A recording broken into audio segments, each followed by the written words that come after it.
Hello friends, నేను మీ జీరోని. Welcome back to my channel. అనగనగా ఒక ఊరు. ఆ ఊళ్ళో ఎమ్మ అనే ఒక అమ్మాయి ఉంది. ఏదో ఓ రోజు సముద్రంలో ఉన్న రహస్యాలన్నింటినీ వెలికి తీయాలని ఎమ్మ అనుకునేది. ఓ రోజు బీచ్ ఒడ్డు దగ్గర ఆగి ఉన్న సబ్మెరీన్ని ఎమ్మ చూసింది. ఆ సబ్మెరీన్ లోపల ఏముందో తెలుసుకోవాలని ఎమ్మ సబ్మెరీన్లోకి ప్రవేశించింది. వెంటనే ఆ సబ్మెరీన్ ఎమ్మని సముద్ర గర్భంలోకి తీసుకెళ్ళింది. తనకున్న క్యూరియాసిటీతో ఎమ్మ సబ్మెరీన్ని నడపడం చాలా ఫాస్ట్గా నేర్చుకుంది. సముద్ర గర్భంలో దాగి ఉన్న అందమైన రహస్యాలు, అద్భుతాలు ఎమ్మ చూడడం మొదలుపెట్టింది. ఇవన్నీ తను చూడాలి అని ఎమ్మ ఎప్పటి నుంచో కలలుగనేది. అలా చాలా లోతుకి వెళ్ళంగా పురాతన కాలానికి సంబంధించిన కొన్ని రూయిన్స్ని ఎమ్మ కనుగొంది. తనకి అద్భుతంగా మెరుస్తూ ఉన్న ఒక మ్యాజికల్ స్టోన్ కనబడింది. అలాగ తను ఆ మ్యాజికల్ స్టోన్ని తీసుకొని సబ్మెరీన్ ఎక్కి మళ్ళీ బీచ్ దగ్గరికి వచ్చేసింది. ఎమ్మ ఎంతో ఆనందంగా ఆ మ్యాజికల్ స్టోన్ని పట్టుకొని వాళ్ళ ఫ్రెండ్స్ దగ్గరికి వెళ్ళి చూపించంగా వాళ్ళ ఫ్రెండ్స్ ఆ మ్యాజికల్ స్టోన్ చూసి చాలా షాక్ అయ్యారు. ఆ రోజు రాత్రి ఎమ్మ తన ఫ్రెండ్స్ అందరితో తన అడ్వెంచర్ని షేర్ చేసుకుంది. బాగా చీకటి పడటంతో ఎమ్మ తన ఇంటికి నెమ్మదిగా చేరుకుంది. ఎమ్మ పడుకునే ముందు మ్యాజికల్ స్టోన్ని తీసుకొని భద్రంగా ఒక పెట్టె పైన పెట్టింది. మూన్లైట్ వల్ల మ్యాజికల్ స్టోన్ సడన్గా మెరవడం మొదలుపెట్టింది.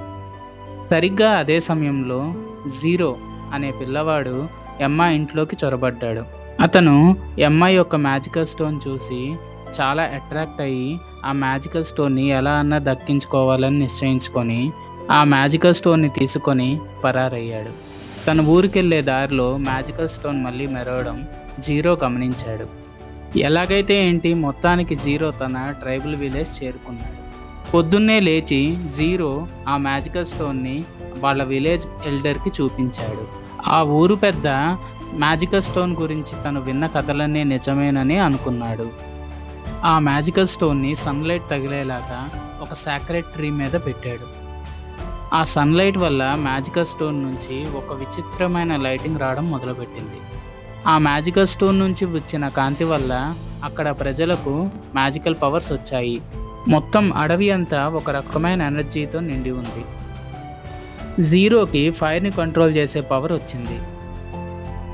వాళ్ళకు వచ్చిన ఈ కొత్త పవర్స్తో వాళ్ళ బతుకులు బాగు చేసుకోవాలని విలేజర్స్ నిర్ణయించుకున్నారు. సరిగ్గా అదే సమయంలో మ్యాజికల్ స్టోన్ మిస్ అవ్వడం ఎమ్మ గ్రహించింది. ఎమ్మ వాళ్ళ నాన్న ఒక సుప్రీం. ఎమ్మ వాళ్ళ నాన్నకి జరిగిందంతా చెప్పింది. అది విని ఎమ్మ వాళ్ళ నాన్న ఎలాగైనా మ్యాజికల్ స్టోన్ని తేవాలని నిర్ణయించుకొని ఏఐ రోబోట్స్ని పంపిస్తాడు. ఏఐ రోబోట్స్ అడవిలోకి వెళ్ళడం ఎమ్మ చూస్తుంది. ఈ రోబోట్స్ ఒక్కొక్క అడుగు వేసుకుంటూ ఆ మ్యాజికల్ స్టోన్ని ట్రాక్ చేస్తూ ట్రైబల్ విలేజ్ దగ్గరికి వెళ్తాయి. ఏఐ రోబోట్స్ విలేజెస్ మీదకి అటాక్ చేయడం ముందుగానే వాళ్ళు గ్రహించుకొని యుద్ధానికి సిద్ధమవుతారు. జీరో విలేజెస్ అందరినీ లీడ్ చేయడం మొదలు పెడతాడు. ఊహించినట్టే టెక్నాలజీకి అలాగే మిస్టికల్ పవర్స్కి మధ్య భీకరమైన యుద్ధం మొదలైంది. ఎమ్మ అడవిలోని చెట్ల మధ్య నుంచి ఈ యుద్ధాన్ని గమనిస్తుంది. జీరో తన ఫైర్ పవర్తో రోబోట్స్ని అడ్డుకుంటున్నాడు. ఎమ్మ అలాగే వాళ్ళ నాన్న కూడా వర్రీ అవుతూ యుద్ధం అన్నిటికీ పరిష్కారం కాదని అర్థం చేసుకొని ఆ ఊరి పెద్దతో పీస్ టాక్స్ మొదలు పెడతాడు. యుద్ధం ఆగిపోవడంతో అక్కడి ప్రజలు వాళ్ళ పవర్స్ యూజ్ చేసుకొని వాళ్ళ జీవితాలను మెరుగుపరుచుకుంటున్నారు. జీరో ఎమ్మ ఇద్దరూ కలిసి ఒక కొత్త అడ్వెంచర్ని మొదలు పెడతారు. ఇంతకీ మీరేమనుకుంటున్నారో కింది కామెంట్ సెక్షన్లో మెన్షన్ చేయండి. అలాగే మీకు ఈ వీడియో నచ్చినట్టయితే కనుక ఈ వీడియోని లైక్ చేసి నా ఛానల్కి సబ్స్క్రైబ్ చేసుకోండి. మళ్ళీ మనం వచ్చే వీడియోలో కలుద్దాం.